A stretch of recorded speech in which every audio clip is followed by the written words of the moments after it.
Hello everyone, Assalamu alaikum. Aji share kobole loisu eta notun recipe aru aji recipe tu hoise different style ot bonuwa momo mane prothome eta momo banaisilo jitu hoise olo gulabi color antu hoise ami normally jenike banao thik tenike aru moi momo kono steamer ot bonuwa nai momo moi ghorte khurwa podhitit banaisu to keneke banaisu aji take share korim ekebare easy podhitit banaisu to momo banaba kane prothome moi chicken lom chicken khini moi boil koribo laibo he karone eta basonot loisu dhui meli bhalke আৰু এখিনি এতিয়া boil কৰিলে ভিতৰৰ যিখিনি বেয়া থাকে broiler chicken হয় যেহেতু সেই বেয়া অংশখিনি বাহিৰ হৈ যায় মানে ৰস হৈ ওলাই যায় আৰু তাৰ লগতে এখিনি বনোৱাটো ইজি হয় কাৰণে প্ৰথমতে চিকেনখিনি মই বইল কৰি লৈছো আৰু এখিনি পানী দি লৈছো এতিয়া গেছত বহাই দিম উতলিবৰ কাৰণে এতিয়া এটা বাচন লৈছো 2 বাটি ময়দা লম জুখি পেলাই লৈছো 2 বাটি ময়দা আৰু এতিয়া ইয়াতে মই দিছো সল্ট মানে নিমখ আৰু বেকিং পাউডাৰ অকন দিছো দুটা আৰু এতিয়া এখিনি বইল হৈ আছে আৰু ইয়াতে এটা বস্তু লৈছো মই বিটৰুটৰ ৰসখিনি মই লম হে কাৰণে হাতেৰে এখিনি মানে হেৰি কৰি লৈছো আৰু কদ্দুকস কৰা বুলি কৈছে এটো ৰেপিলো হেতুৰে মানে সালনি এখনৰে আৰু তাৰ পাছত ৰসখিনি উলাই লৈছো আৰু এতিয়া তাতে ময়দা অকন দি পেলাই এখিনি মঠি লৈছো ৰসখিনিৰে ধুনিয়া কালাৰত এখিনি হৈ গৈছে আৰু বাকি এখিনি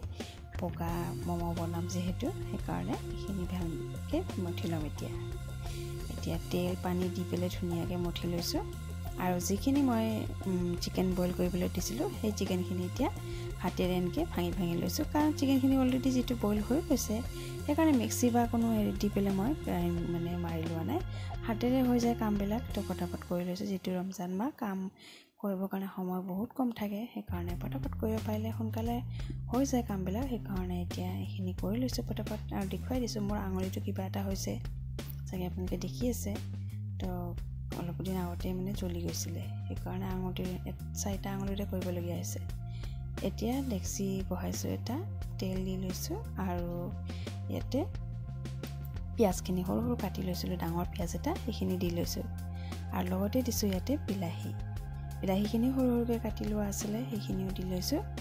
আৰু এতিয়া এখিনি ভাজি লম অলপ সময় এতিয়া পিয়াজ আৰু লগতে দি লৈছো আদা নহৰু পেষ্ট আৰু এতিয়া পিয়াজ বিলাহী আৰু আদা নহৰু পেষ্ট তিনটা অলপ সময় ভাজি লম এ পানী ওলাব যেহেতু বিলাহীৰ পানী ওলাই পিয়াজৰো পানী থাকে আৰু আদা নহৰুটো পানী থাকে তো গোটেই পানীখিনি প্ৰথমে শুকুৱাই ল'ব লাগিব যিখিনি পানী ওলাই যায় ওলাই দি পেলাই শুকুৱাই লম কাৰণ এইটো মোমোস বনাই আছো না মোমোসৰ ভিতৰত দিম হে কাৰণে আৰু এতিয়া ইয়াতে দি লৈছো চাট মছলা ৰেড চিলি পাউডাৰ আৰু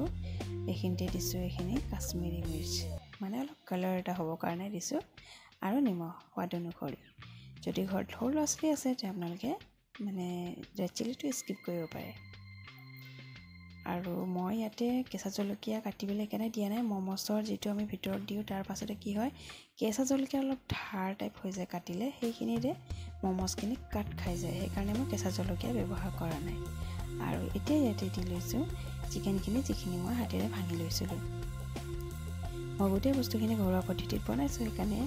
সব বস্তু হাতেৰে ব্যৱহাৰ কৰিছো হাতখনকে ব্যৱহাৰ কৰিছো আৰু কাম কৰিবলৈ তো এতিয়া এই মছলাখিনি দি পেলাই চিকেনখিনি ভালকে ভাজি লম একদম জুচি হোৱাকে একদম ভাজি লম তো অলপ সময় লৰাই পেলাই ভাজিব লাগিব না তলত লাগি ধৰিব তো এইকাৰণে এটা চামুচেৰে লৰাই অলপ সময় 5-10 মিনিটলৈকে এইখিনি ভাজি লম কাৰণ ইয়াতে পানী ব্যৱহাৰ নকৰো তো এতিয়া এইখিনি এনেকৈ ভাজি লৈ আছো আৰু এনেকৈ যদি আপোনালোকে আজিলৈকে বনোৱা নাই তো বনাব পাৰে ঘৰত আৰু ঘৰুৱা পদ্ধতিত বনাব পাৰে যেটো ষ্টিমাৰ ইউজ নকৰাকে যিবিলাক ঘৰত ষ্টিমাৰ নাই তেওঁলোকেও এনেকৈ বনাই পেলাই ঘৰত মোমোস খাব পাৰে দোকানত যেনে খাব দৰকাৰ নাই একেবাৰে দোকানৰ নিচিনাকৈ আপুনি ঘৰত বনাব পাৰে বহুত বেছি টেষ্টি হয় এনেকৈ বনালে আৰু এতিয়া মোৰ এইখিনি ভজা হৈ গৈছে এইখিনি মই উঠাই পেলাই দেখুৱাইছো আৰু এতিয়া মোমোস বনাবৰ কাৰণে ৰেডি কৰিম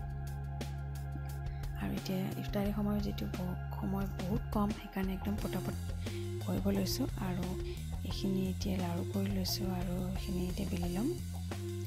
ৰুটিৰ নিচিনাকৈ সৰু পুৰি বেলাৰ নিচিনাকৈ বেলি লম আৰু এটা ষ্টাইলত এইটো বনাব পাৰি তিনটা পুৰি বনাই পেলাই তিনটা জাপত দি পেলাই মাজত ষ্টাফিংখিনি দি পেলাই দুফালৰ পৰা জাপি পেলাই দিলে এটা ৰ'জ কালাৰৰ হয় ৰ'জৰ ডিজাইনত মানে গোলাপ ফুলৰ ডিজাইনত এটা মোমো হৈ যায় সেইটো বাৰু মই কেতিয়াবা কৰি দেখুৱাম কিন্তু আজি সময় বহুত কম হে কাৰণে এনেকৈ ডিজাইনত কৰিছো এনেকৈ লৈ এনেকৈ দুইফালৰ পৰা জাপি আনি পেলাই 5 ৰাউণ্ড কৰি দিছোঁ তো এনেকৈ হৈ গৈছে এইটো শ্বেপটো দেখিবলৈ ধুনীয়া হয় তো এনেকৈ মই এতিয়া গোটেইখিনি বনাই ল'ম মাজত দি পেলাই এতিয়া এনেকৈ বনাই লৈছোঁ আপোনালোকে যদি বনোৱা নাই কেতিয়া ঘৰত বা নাজানে যে ষ্টিমাৰ নাই কেনেকৈ বনাম বা দোকানত গৈ পেলাই খায় তো ঘৰত এনেকৈ ট্ৰাই কৰিব এবাৰ হ'লেও আৰু এনেকৈ চাই পেলাই যদি ঘৰত বনাব বিচাৰে তো ভিডিঅ'টো স্কিপ নকৰাকৈ চাব তো ধুনীয়াকৈ ঘৰত বনাব পাৰিব তো এনেকৈ বনাই খাই চাবচোন খুব বেছি টেষ্টি হয় সৰু ল'ৰা ছোৱালীক বনাই পেলাই দিব কালাৰফুল হয় এনেকৈ পিংক কালাৰৰ বা গাজৰৰ ৰস দিলে আকৌ কমলা কালাৰৰ হ'ব তো এনেকৈ ধুনীয়া ধুনীয়া কালাৰৰ ল'ৰা ছোৱালী যেতিয়া চব্জি খাব নিবিচাৰে তো এনেকৈ কালাৰফুল কৰি পেলাই দিবচোন খুব ভাল পাব তেওঁলোকে খাই তো এতিয়া এনেকৈ ৰাউণ্ড কৰি দিছোঁ এইখিনি হৈ গৈছে তো এনেকৈ মই গোটেইখিনি বনাই লওঁ দেখিবলৈ এনেও গোলাপ ফুল লাগে ন এনেকৈ বনাই ল'লে কালাৰটোৰ কাৰণে খুব বেছি ধুনীয়া দেখে তো এইখিনি মোৰ ৰেডি হৈ গৈছে এতিয়া বাকী যিখিনি বগা মানে ময়দাৰ যিখিনি আছে বগা ময়দাৰ সেইখিনি বনাই ল'ম এইখিনিও বাৰু ময়দাৰে হয় কিন্তু ইয়াত কালাৰ দিয়াৰ কাৰণে মানে গোলাপ ফুলৰ কালাৰ হৈ গৈছে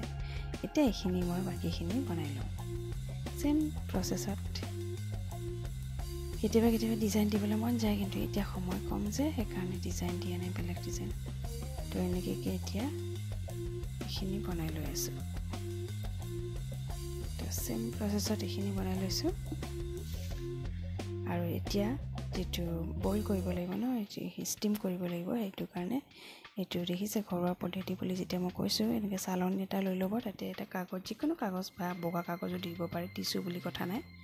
তাতে অলপ তেল লগাই দি পেলাই বাকী বস্তুখিনি এনেকৈ এটা এটাকৈ দি ল'ব যাতে এটাৰ পৰা এটা লাগিব নালাগে অলপ জেগা থৈ পেলাই বাছ এনেকৈ কৰি পানী বাচন এটাত দি এইটো বস্তু সদায় মনত ৰাখিব যে ওপৰ আৰু তলৰ বাচনটো যেন সমান হয় কাৰণ ওপৰৰ বস্তুটো তলত বহিব লাগিব অলপ ডাঙৰ হ'লে কথা নাই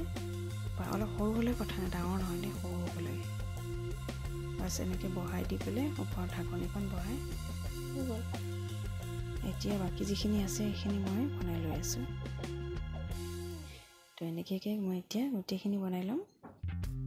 তো জাপ দিওঁতে এটা আঙুলিখন এনেকৈ জপাই পেলাই লৈ আনিব লাগে বাছ আৰু এটা এক ৰাউণ্ড মাৰি দিলে হৈ গ'ল মাজৰ বস্তুখিনি কেতিয়াবা ওলাইও দিব পৰা যায় বা নিদিলেও হয়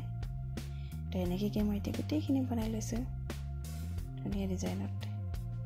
বাকী দীঘল ডিজাইনো দিব পাৰে দীঘল ডিজাইন দিলে এনেকৈয়ে হয় বাছ আধালৈকে জাপ দি পেলাই বাকীখিনি টানি দিলে হৈ যায় তো সেইটো কৰিলে হৈ যায় আৰু হাতত এতিয়া এইখিনি চাওঁ এইখিনি হৈছেনে নাই তো এইখিনি হৈ গৈছে কালাৰ চেঞ্জ হৈ গৈছে কালাৰটো অলপ বেলেগ হৈ গৈছে মানে গোলাপী কালাৰৰ পৰা কিবা হৈ গৈছে কি ক'ম এইটো কালাৰটো কমলাও নহয় গোলাপীও নহয় বেলেগ ধৰণৰ কালাৰ এটা হৈ গৈছে এতিয়া বাকী যিখিনি আছে সেইখিনি দি লওঁ যিখিনি হয় সিমানকৈ বহাই দিছোঁ এইখিনিও এতিয়া মোৰ হৈ গৈছে আৰু লাষ্ট যিখিনি আছে সেইখিনি এতিয়া বনাই ল'ম দেখুৱাই দিছোঁ তো এনেকৈ মই গোটেইখিনি বনাই লৈছোঁ আৰু লগতে চাটনি এই চাটনি ৰেচিপিটো মোৰ আৰু এটা মম'ছৰ ভিডিঅ' আছে তাত দিয়া আছে চাটনি ৰেচিপিটো তো আজি নিদিলোঁ যিটো ভিডিঅ'টো বহুত বেছি দীঘল হৈছে আৰু এইটোৱে আছিলে মোৰ আজি মম'ছ ৰেচিপি ঘৰুৱা পদ্ধতিত বনোৱা মম'ছ আপোনালোকে যদি বনোৱা নাই আজিলৈকে ঘৰত তো এনেকৈ পদ্ধতিত বনাব পাৰে ষ্টিমাৰ নোহোৱাকৈ তো বহুত বেছি টেষ্টি হয় আৰু ফল বা চব্জি ৰসেৰেও বনাব পৰা যায় তো এইটোৱে আছে মোৰ আজি ৰেচিপি নেক্সট ভিডিঅ'ত লগ পাম বাই